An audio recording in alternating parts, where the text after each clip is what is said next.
Acceptance and education in special needs. I'm Lauren Posey in Fountain Valley with one mom's major push to take training for first responders to the next level.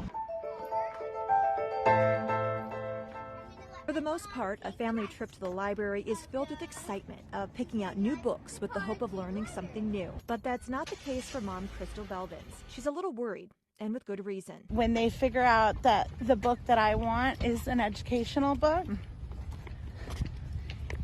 he may have a little meltdown right now.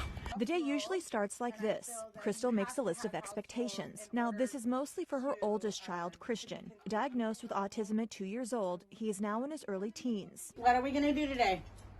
Get in the car. We're going to get in the car right now.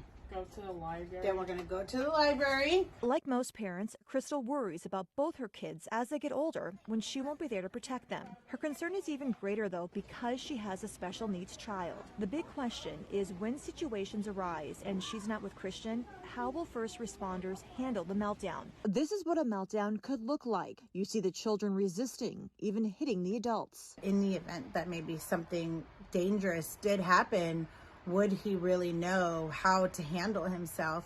And would a first responder even understand that he is special needs? It's the same fear this mom has too. Brittany Boss is always on the go, spreading awareness about autism through her nonprofit. That's because her son has autism. I'm still afraid that if my neighbor were to call a disturbance because they don't know what's going on, but they hear thumping and screaming on my son's end, that if the police were to show up, they're going to come in with aggression and meet aggression with aggression, guns a-blaring.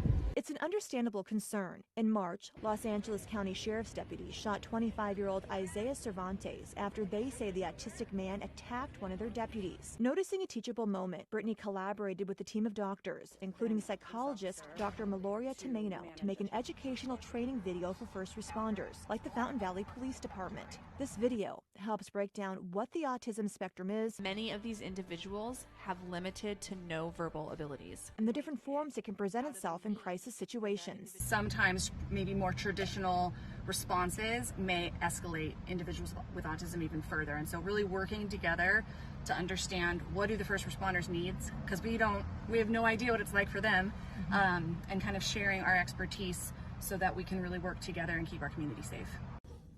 Back at the library, a meltdown was avoided this trip. You thought we weren't going to be able to find something here for you. But Crystal says one thing everyone needs to understand and respect is that sometimes disability isn't obvious. Showing and teaching our first responders on how to visually identify when somebody has a delay or a disability is so important. It's a step in the right direction to continue the conversation about children with special needs.